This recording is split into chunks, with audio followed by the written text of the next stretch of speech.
Jesu. Amen. Regaide vile kushukuru Mungu kwa buku ya Acts 28.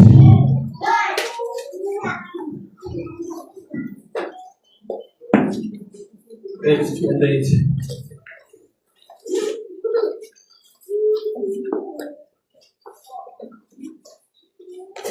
Acts 28 from verse 1. And when we accept and we knew that the island was called Malta, and the barbarians people showed us little kindness, they kindled a fire and received us, everyone, because of the present rain and because it was cold.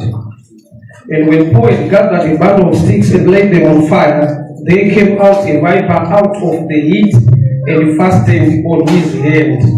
And when the barbarians saw that the venomous beast came on his head, they said among themselves, no doubt this man is a murderer, whom though he is escaped from the sea, yet vengeance suffereth not to live. He shook off the beast into the fire, and he felt no harm. Howbeit they looked, and they willing, seeing that he was not swollen, and fall down dead. And they say to themselves, this must be a god. Father, we thank you for your word. Speak to us, instruct us, and come for the glory of your name in Jesus' mighty name. Amen.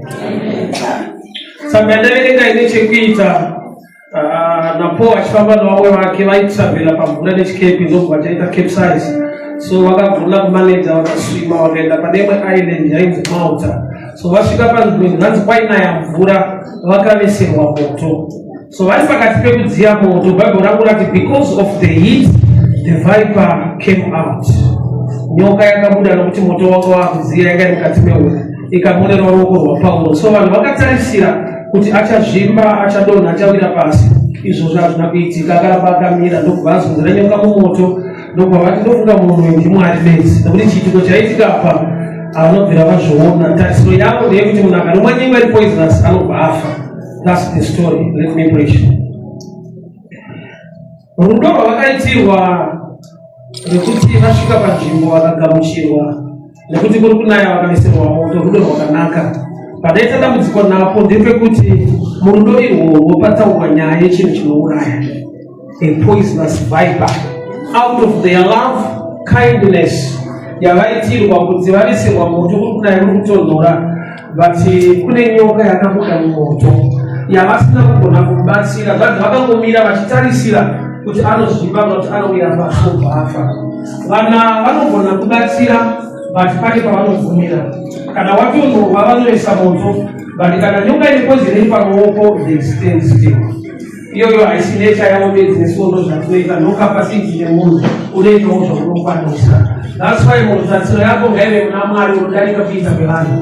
Nokuti kune machallenges ekuti vanhu vanogona kumira nero, but kune dzimwe nyaya dzekuti vanokotarisira kuti uchawira pasi.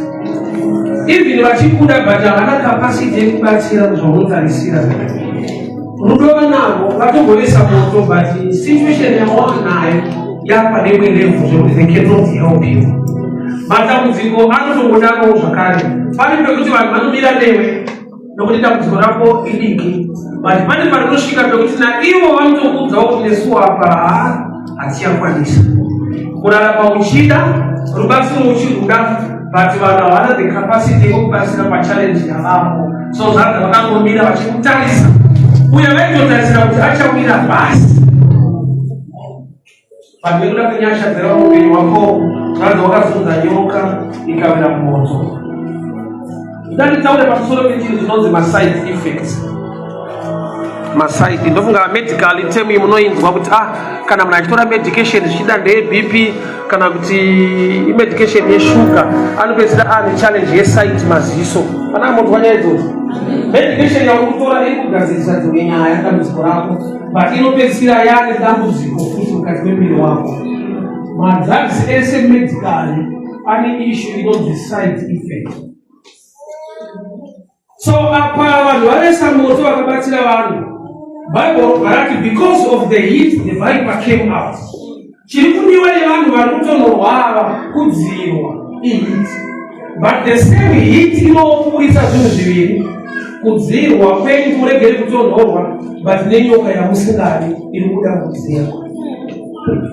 Blessing iri kutsvakwa nemunhu wese hakuna mari dai mwari vatsinzwa mwari vatitira zvakanaka.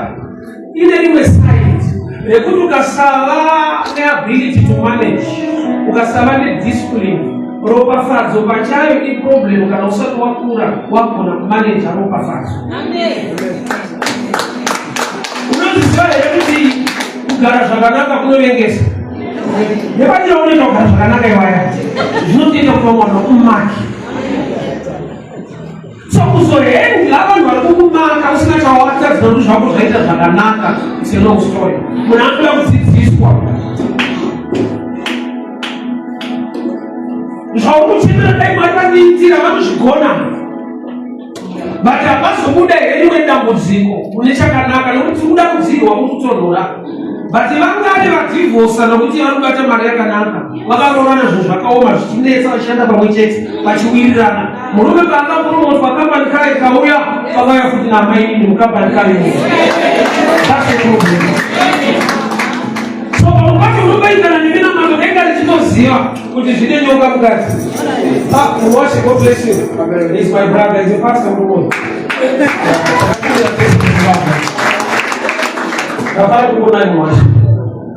So, ropa fadzo yatiri kutsvaka, are we able to manage my side effects? Nokuti zvakanaka zvinobisa pane imwe level ichakupa mamwe maonero ematarisiyo. I don't know what money talks. Mara haitaura nayo ndiye anotaura. Saka unotoda kupota uchipikisana nayo kuti aiwa tidawo ndinewe mari but hatizochinyira hama dzangu aiwa tidaka. Munenge muchida debate nayo nokuti inotaura ende inokufurira, inokuudza kodzero nekungwara kwausina. So we have the ability to manage. Inokuchinja even diet. Unozwa kuda mapuronzi.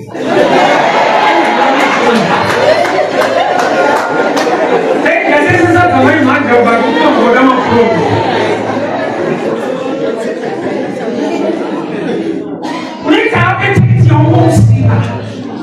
Unaita madesire zvinhu zvekuti vanhu vanoshaya kuti ko zvine basa rei. Inotoda kuti upote muchiita meeting kuti aiwa sadza rakamonaka chirungu zvacho kati. Ozana nokuti inotaura. Ine maside effects ayo. Inogona kutouchinja kuti unonzwa kuda chirungu. Pasina cheta kutadzira utakagara nesina English.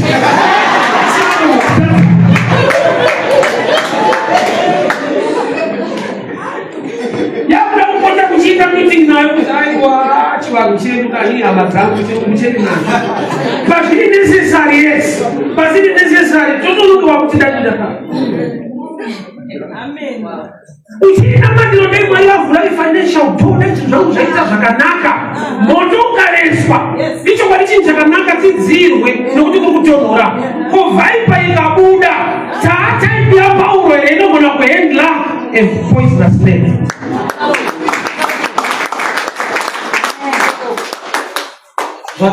Zvakanakira munhu akura pakufunga nekuziva. Zvakanaka zvatinoda nekuchemera mwari unozvigona unazvo. But are we mature enough to handle? Vabereki vari muno mune vana munhu ari kuprimary kana ngaapasa kuchikoro.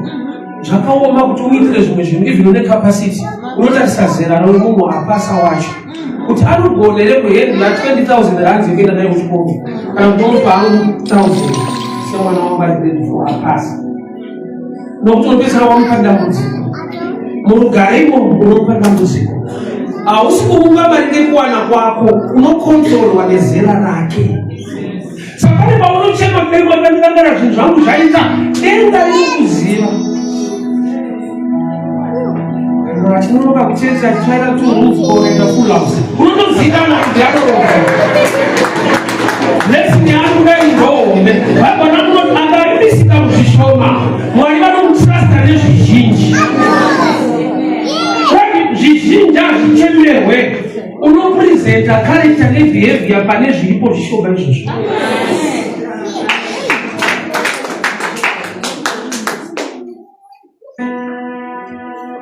Zvimwe zvaunoti hauite inyaya kuti zvokitisa hazvipo. Tinoona maitiro ako muzvishoma kuti ausakuzoona chitaura kuti Mwari anoziva. Ndinga akaita Mwari. Kuna kuti unotinzwisa uri muzvishoma tatomva newe.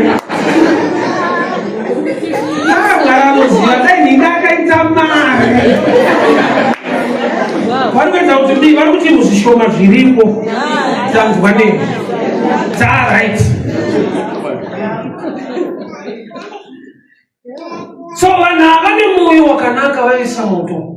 Saka vhangeri ranudza kuti kune zvakanaka Mwari zvaanoda kutoitira vanhu. But vanhu vanacho here kuhendla uye nekushandisa the right purpose yeblessing. Nokuti ropafadzo yese Mwari yaanokupa ine chikonzero chimwe Mwari uye chine chekuita newe.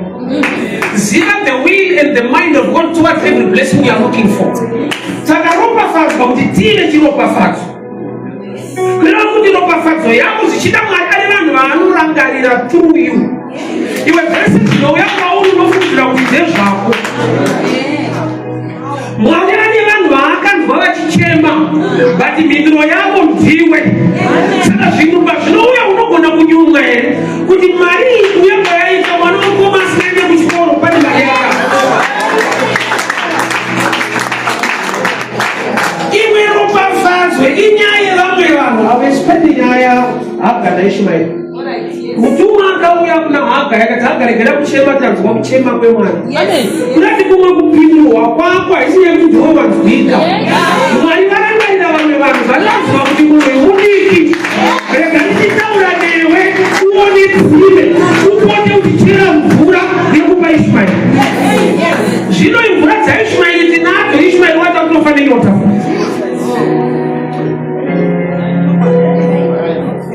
Mudaro usati vako kuti hauna mari yangu yaunodinyema here. Denga rakamuropafadza munhu.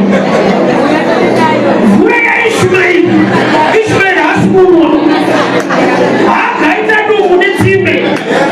Mvura wina haruna shiya yangu here. Munamato watinoti the Lord's Prayer. Unonamato wachiti tipeiwo chingwa chedu. Give us today our daily bread. Our chingwa chedu. Iwo kana wachipiwa chingwa chako. Pakukumbira chingwa chedu. Pakudya chingwa chako.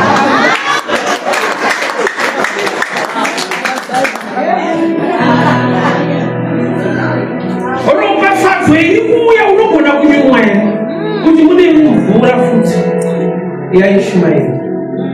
Saka denga rakataura zita raIshmaeri munyaya yaHaga. Kurati haisi nyaya yako yaiti kuti muna Ishmaeri mukati. Regera kuchema nokuti Mwari vanzwa kuchema kwemwana. Saka inyaya yemwana iri kutaurwa newe nokuti unokuru.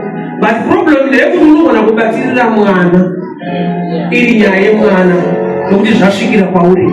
Zvimwe zvinhu zvinotsatsaura Mwari usvikira mumaoko mako hazvisi zvako chete. So denga rikaona kuti une selfish motive, no matter how you pray, that blessing will never come to you. Kune vari kutochema izvezvi Mwari paakavanzwa akakonzera promotion yavo. Haagatanzwa kuchema kwemwana Mwari vakamuvhura meso akaona tsime. Saka kana wakuchera mvura patsime ziva kuti akanzwikwa ndiani. Mwari vari kungondishandisawo kuti Ishmaeri awane mvura yake.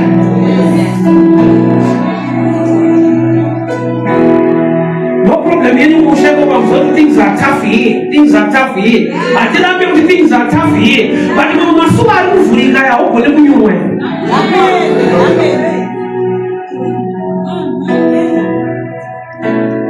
Unokatore mari pamiti kumere mari kunoshambwa. Asi kuramba kunorushanga. But kune dzimwe nyasha dziri kuitika mukushanda kwako dzaunofanirwa kunyumwa kuti vanenge pane mvura yaIshmaeri.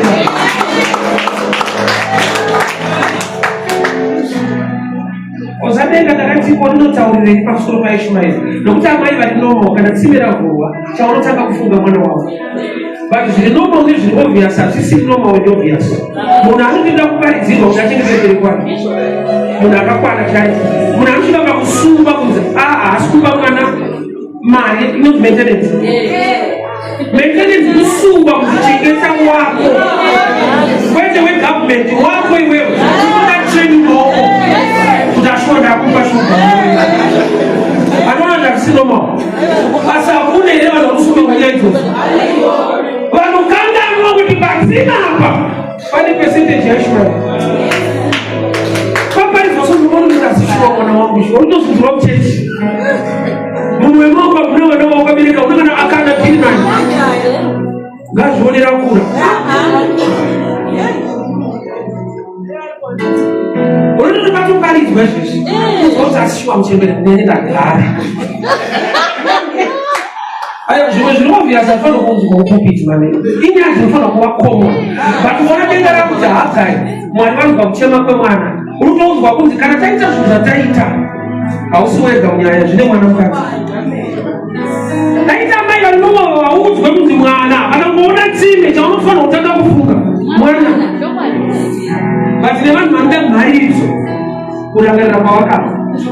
Kulangana wake wa akabereka. Anapata kwa profesa. Jia mwana mwana kai. Shwari unawashe dipa kwa wana shuga. Tunapari za mtiti kwa kwenye shuga zenye ipambana wa kuchikafu. Roba fazi rukia muupenyo hapo ile chekuita na wewe bana. Basi pa huko.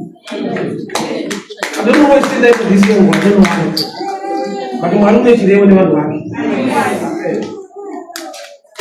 Muruma huyu akawese kwa moto wakataka kuzia nyoka ndogo ya kudansi because of the heat the viper came out.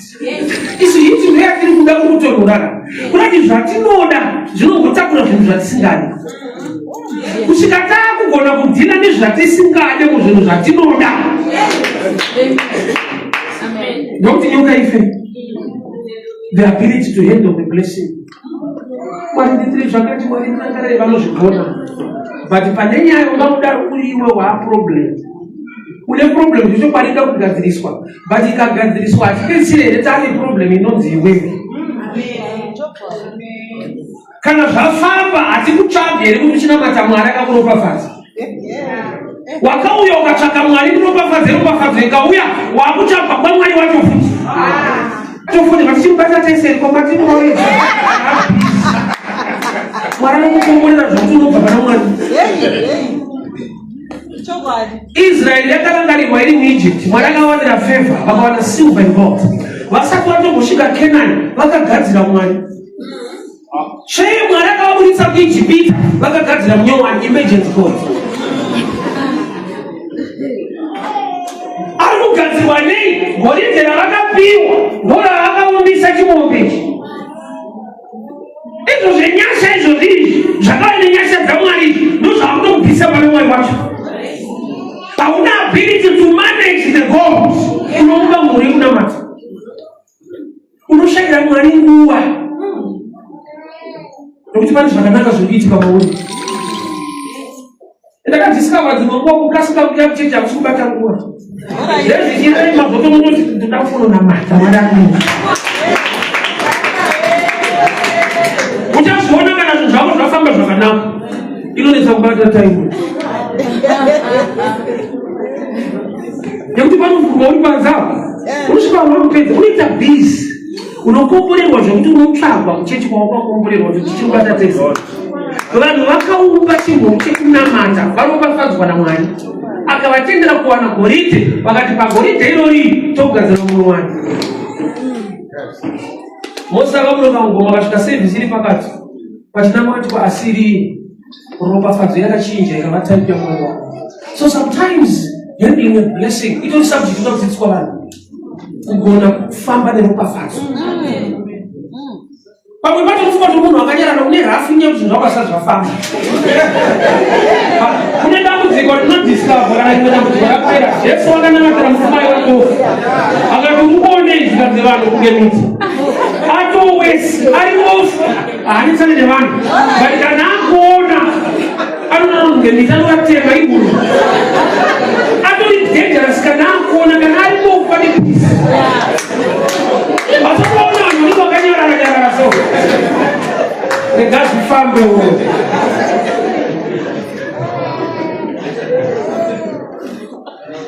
Zvikafamba zvakanaka une mitemo minyowani yaunogadzira so. kuna mata womane mukati pacho kutadzisa kurara uri kuvoti wari mutemo munyowani pakuda kubuda kunyasorara kwakurarika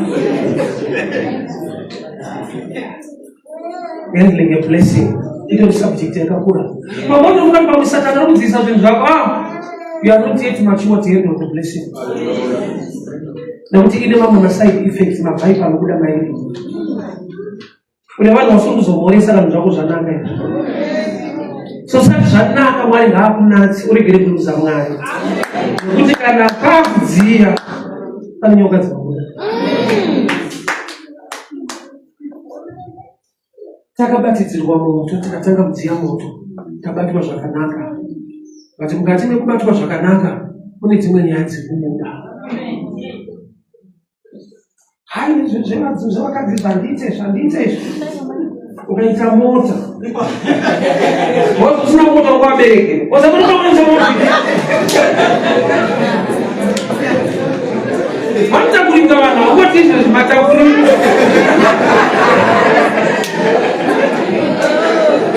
wewe ungasiki munhu parodi varume motikari yapo kuti muri mufarao muri mukushaya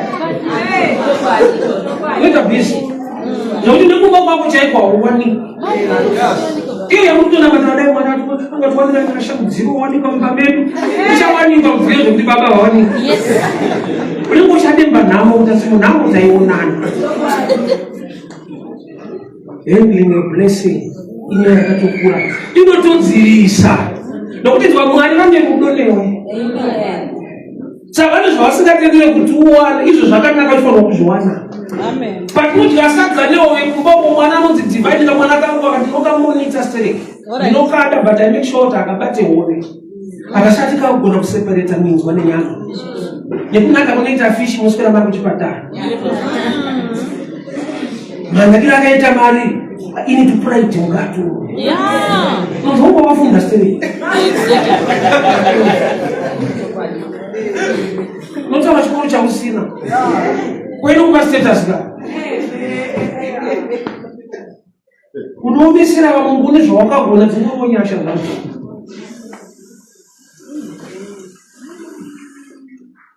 osanopedzera wakupa vanhu advice zvako ndezvenyasha vanonyepera wakupa vanhu timanotsinoti wanyora usonyora kana English woita hauna zvawakanyora iwe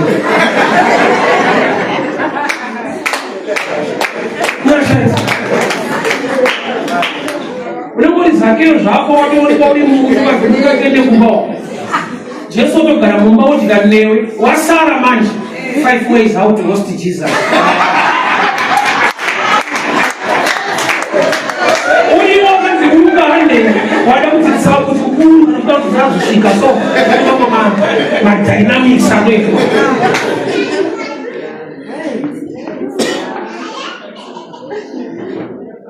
zvikaunzwa nenyasha muupenyu hwako gona kukura chokwadi vanhu vagamuchiona kuti nyasha dzaMwari hadziperi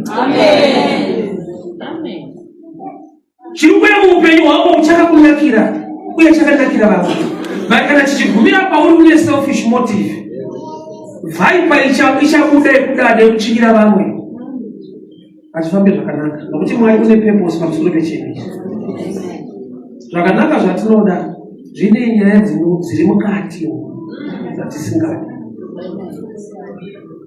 wangori munhu ari right zvinhu zvako uri palow level tichisinga newe zvikangotanga mudzikambishana unopedzera unyatsoziva kuti kwatopindira chechi kweko kunopisa unomotsva baba ufungootaunomuza zvinokuitira zvakanaka so unotokubva kutsva kuti aiwa unotsvaga dzakatambanuka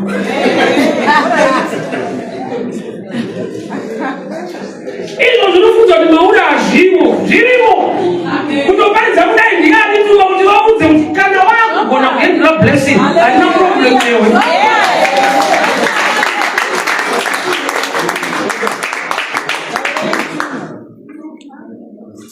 Mwari ngaichinje zvinhu kwete kuchinja iwe uramba uri munhu wakanaka ngaichinje zvinhu around you but iwe remain a good person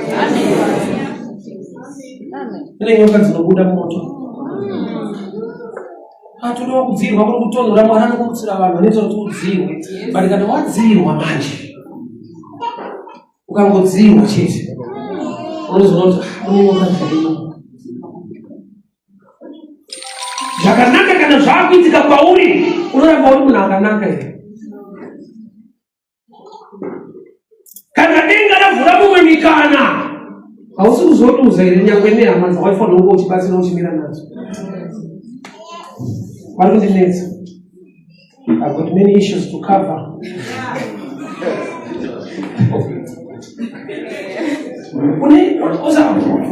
Oza munhu wese usati waikoko unofunza kuti uri right. Saka ngatimboparidzira kuti chiri kuno. Minister anenge very corrupt, ari kuba mari government. Iwe ugati ngori kuba maonyezi. Makafanana. Pekunyika nemikana ndoya achaita mishonga.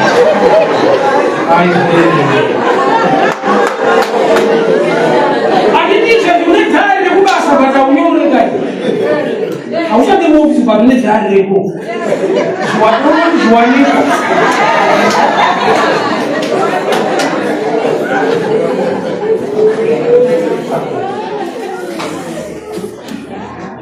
Kwaitonhora tikavesirwa moto tikavesi kwekudziya nekuda kwekudziya kune nyoka yakabuda ikaenda paruoko. There is that side of blessing. Chakanaka chisi chinemusai. Unotanga kunamata Mwari akakuona zvakanaka. Ukasava nematurity unomushaira nguva yedu unamata Mwari. Nzvimbo dzawanga usingaendi kunoendeka. Nokuti zvekuendesa mikana nenguva dzinenge zvako. Vanhu vakaropafadzwa vakabuda muIjipita. Dziri nhamba vasingazoti goridhe chii. Kupfeka hembe dzakanaka kuita sei Mwari akawaropafadza kuti silver and gold and clothing. Vabuda vakachena goridhe rako wakagadzirwa Mwari. Unogadzira Mwari mumwe Mwari. Unobva kumawazi atiri kupinda muchechi aya. Ugoita a lot to cover. Unoti vanhu vasina mabusiness so you won't understand. Chimira tikapesa ndanoshauta tadzi. When you try unotamba golf so. Hauna masports anotozotamba. Hauizivi.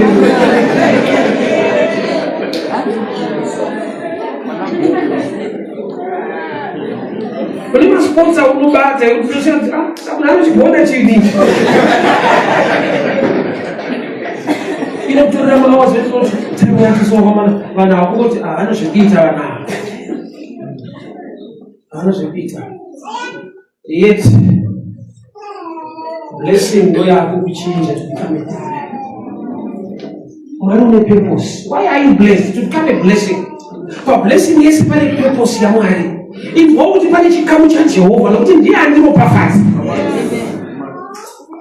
Pazvinhu zvako zvese paropafadza weke yese pane chikamu here chekushumira Mwari nokutenda Mwari nekuratidza kuti Mwari vakanaka ndovakaudza zvese izvi. Wanditorespecta so wandinotya kuZimbabwe. Apostori but masimudziro aita mapostori so mapostori Zimbabwe anoera. Mapostori. Nezuro Friday. Anenge akurisa maGD6 about akasukenda 630,000 yes. Kutengera mamwe mapostori kuchechi kwake maGD6 manyowani. Kunzwa kuti Mwari vandiropafadza chechi haifanira kutamba. Akatenga mabhazi ekupa masowe. Sowe inopaka mabhazi manyowani vanopa masowe. Nokuti kuna akaropafadzwa within machechi avo. Akaziva kuti kana Mwari adipa hama dzavo vanofanira kutambudzika kunamata.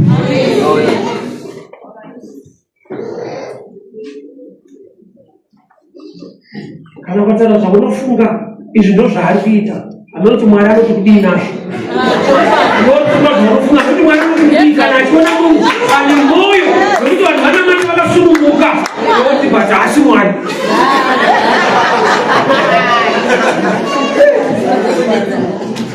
Munhu asvika palevhe urakara nevafundisi vePentecostal isusuwo zvedu. Iye akandisvitsawo. Reading with GD6. Handisi postori kai.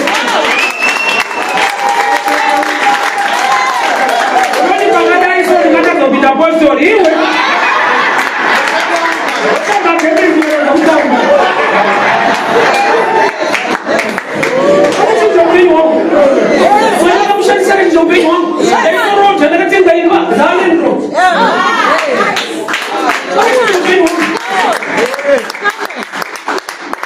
Kana vakadai marobva voti haiwa ropafadzo vavo ngaine chikamu chokuti vanhu vanotenda Mwari. Kwete vanhu vanodemba kuti akomana Mwari vatiparira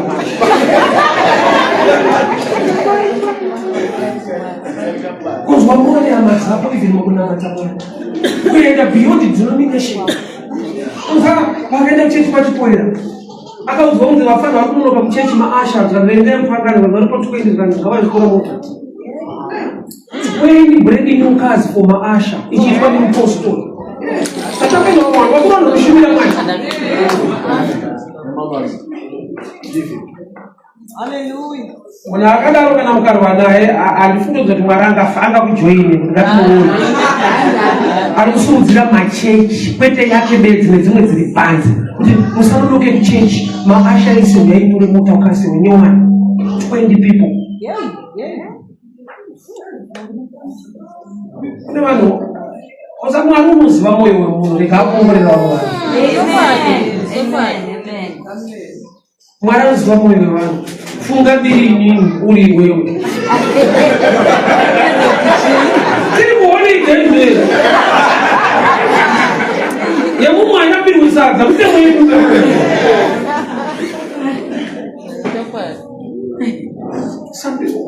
anokuchallenge munhu anomoyo kuti Mwari andamatwe zvekuti chechi yakadai namata ane basa nazvo kana kunamata Mwari ngavabatsirwe basa raMwari riparidzwe.